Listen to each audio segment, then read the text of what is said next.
Well, look, let's talk about a lot of these issues now with my next guest, former Labour Justice Secretary, that's Labour peer, Lord Charlie Falconer. Good morning to you, Lord Falconer.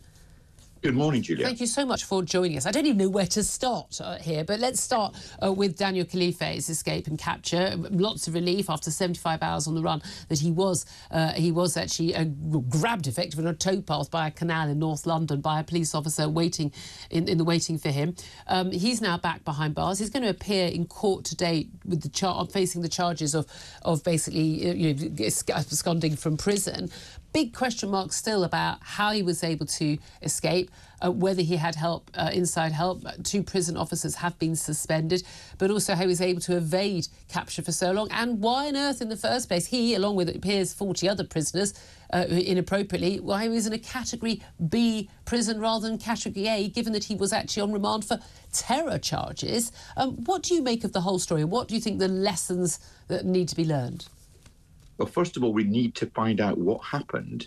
The Lord Chancellor said yesterday on television that the right number of prison officers were there at the time he escaped, and he said all the protocols were, quote, in place, by which he meant, for example, that before the food van left the prison, the number of prisoners should have been counted to check that nobody was absconding from the van. Now, that was the protocol. Whether it was applied remains a big issue. What we need to know for proper accountability is how vulnerable our prisons are now. It's a Category B prison, but it's a prison, if it's a Category B prison, which has very high security.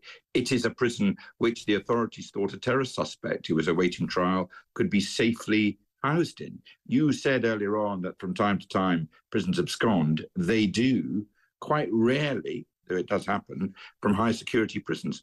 What on earth is happening? Are our prisons, in particular our high security prisons, now safe?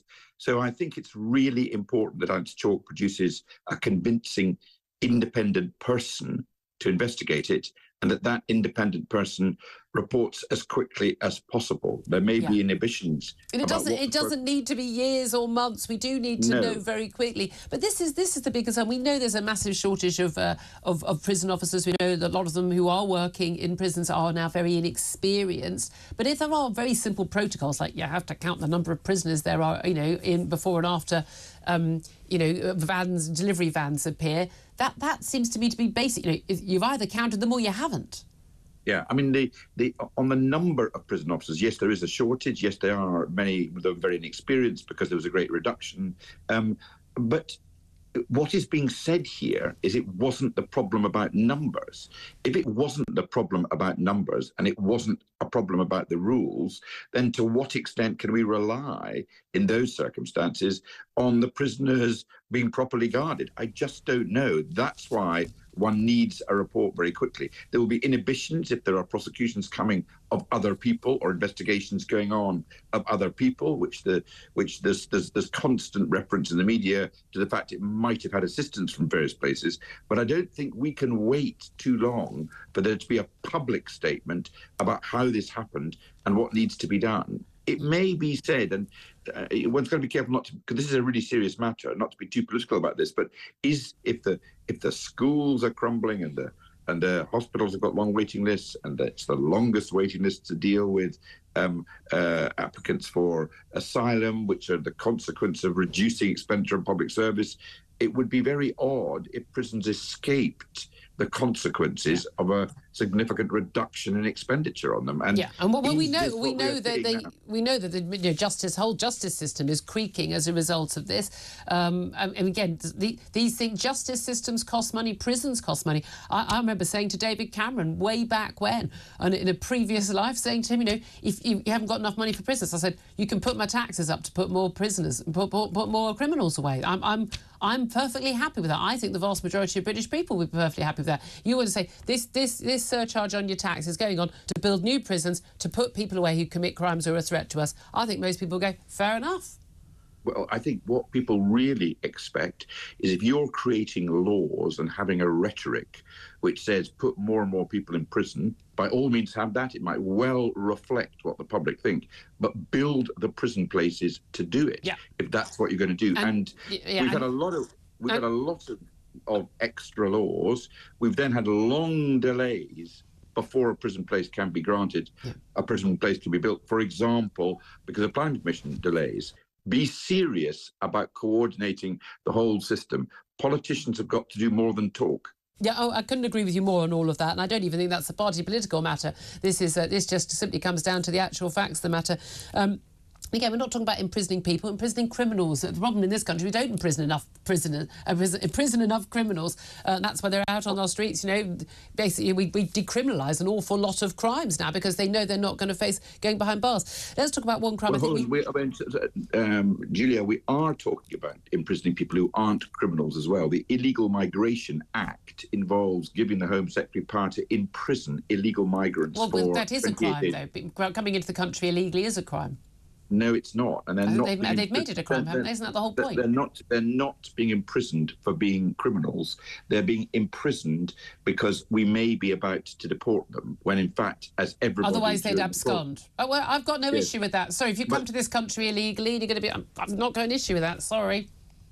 If you haven't got an issue about that, Julia, I very much hope you would stand by what you said a few moments ago, that if you're going to introduce laws like that, make sure you've got enough prison places. Yeah, exactly. I've just said to you, I will pay higher taxes. I also want prisons where people aren't locked up 23 hours a day, compulsory literacy classes, get the drugs out. There are plenty of things other countries have managed to do, but it costs money. But I want to move on, because there's another... I assume you would have agreed, you would have wanted, before that policy became law, for there to be enough prison places. Yes. Of course. Yes. OK. We're on the same side on that front. Yeah. Let's talk about this Chinese spy, or a suspected Chinese spy arrested working in Parliament. We've had the Prime Minister over at the G20 summit, as he was at the time in India, talking about this being a serious breach of security and talking about this as interfering in British parliamentary democracy. We've had Kemi Badenoch, the Business Secretary, saying the UK certainly should not be describing China as a foe, but basically saying it's important not to use language that makes people scared, and they need to maintain diplomatic relations with China. What should we do about China sending people over, it is alleged, to work in the heart of our parliamentary democracy, working for Tom Tugendhat, now Security Minister, working for the Foreign Affairs Select Committee Chair, Alicia Kurtz? What should we be doing about that?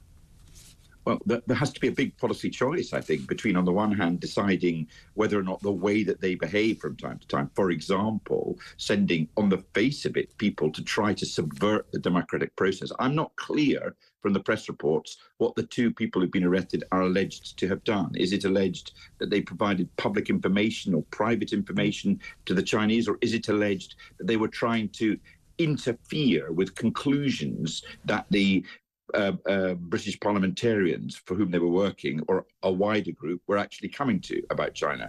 I just don't know. But whatever it was, they should not be behaving in that way.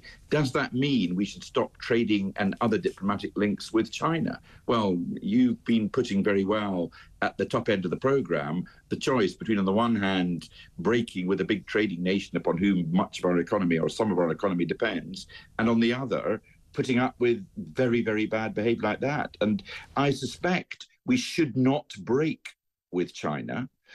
We've got to do everything in our power to try to stop them behaving in this way. And it's not just spying, it's also, for example, stealing intellectual property from businesses, completely breaking the rules the whole time. But we have to make a calculation. We do deal with quite a lot of bad countries in the world for our own economic interests. OK, look, we don't get to choose who's in charge of China, but we do get to choose about our relations with a country which is a hostile nation state. David Cameron sort of tried to, play nicey and George Osborne, and there's just basically these things that Rishi Sunak said when he was running for the Tory leadership, rather more sort of hard-hitting than what he's doing as Prime Minister. The reality is, you know, we're in hock to China. We rely on them for trade. We rely on them for our economy. We, you know, they've infiltrated our universities. They own a lot of our infrastructure. We are not in a position to take China on in any way at all, in a way that we are, to a certain extent, trying to take on Russia, rather belatedly, in my view. This poses a threat to us then, doesn't it? If this is a major superpower that can act with impunity. Yes, it most certainly does pose a threat to us, because they are trying to subvert the proper performance of democracy and our government. We have got to make sure that we have got in existence proper intelligence services, which we do, which are trying to combat this all the time. But we can impose sanctions, for example, order them to remove certain of their diplomats. We can take sanctions, for example, trade sanctions in relation to what trade we have with them and in what areas. But ultimately, the question is, do we want to break our economic relationship with China? And the view of the government, and I'm not saying they're wrong in relation to this, is that we do not, because our economy is too intertwined in too many respects with theirs, to do it without major pain. And you've got to face up to the fact you've got to do the best that you can, but economically we're not willing to break with them. Indeed. Just finally, I want to ask you just a completely different story. It emerged yesterday that a number of Caribbean nations are planning to make formal demands of the British royal family and other organisations, Church of England and others, for reparations for transatlantic slavery. Do you think the royal family should pay reparations to Caribbean nations? Well, I don't know what is envisaged in relation. I think it is significant. I think it's important that they recognise what the Caribbean nations feel. You were sneering at it quite loudly before, and I'm not sure you're right to sneer at it. I think, first of all, it's not a grift. It is a grift. We'd like some free money, please. No, it's not a grift. It is a whole. I mean, and when you speak to people who have a concern about slavery, for to be able to say, we all have a concern about slavery. No one's saying slavery was okay, but we don't want to properly mark how horrific it is. That's what you're saying. You describe it as a fraud. People generations on paying millions now. That somehow marks how significant it was. You describe it as a grift, and I think you mean by that it's some sort of con, and I strongly agree with you. Yeah, but I think it's genuinely so you think the royal family should pay reparations to Caribbean nations for benefiting from slavery? I don't know what the best way to deal with the problem is, but I strongly disagree with your tone and your language. Oh, I'm so upset. Well, you seem to be coping well. Should we be asking for reparations from the Italian government for what the Romans did to us and the Danish government for the Vikings? I think that what the Roman government did to us and the Vikings is too long ago. No. British people were enslaved. Yeah, it was a long, long time ago. Oh, it was a long time ago. What is the cut-off point for a long, long time ago and reparations then? Whatever the cut-off point is, the Romans are way beyond it.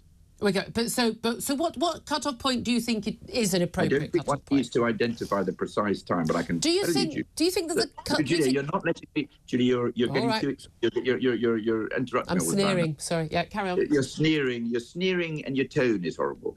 Basically, I think it's pretty clear the Romans are much, much too far away. I don't think that is the case in relation to slavery. I don't know how you provide the appropriate recompense for it. It may not be reparations, but I think you need seriously to discuss it, and you need to find some way to deal with it. Should the African nations who sold African slaves to the European nations to send over to the New World, should they also pay reparations? I think you need to look and see what each country had, what part they all had to play in it. I genuinely think this is absurd, but no, every single empire has done this, but apparently we uniquely have to take blame for it. I will be sneering away. Lord Falconer, great to talk to you. Appreciate your time. Former Labour Justice Secretary. Do get in touch. Love to hear your thoughts on this.